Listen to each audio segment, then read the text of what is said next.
एका तरुण दिग्दर्शकानं हे असे सगळे विचार मांडणं,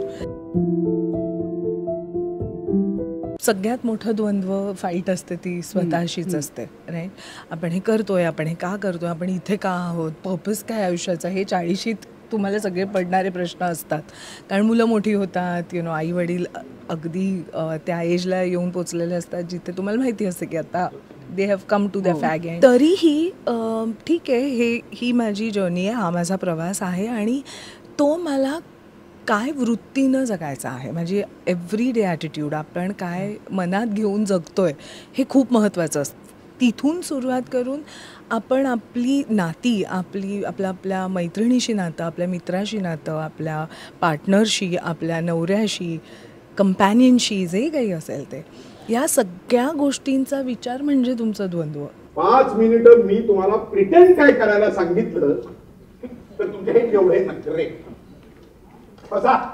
आणि कुठं ही तुमची आजकालची पिढी. का करायचं पण मी प्रिटेंड? कशासाठी आले तुम्ही इथे? व्हॉलेंटियर व्हॉलेंटियर म्हणून आलात ना? मग इथं असे हे नाटक वगैरे करणे, म्हाताऱ्यांची डायपर वगैरे बदलणे, हे सगळं करावं लागेल.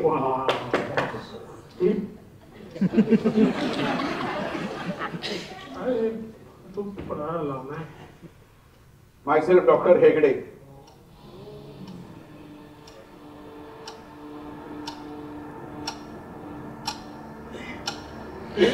What's your good name, please?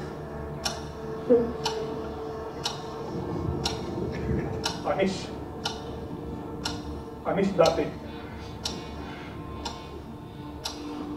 उघडी घ्यायची का या खेळ थोडा हात मारा.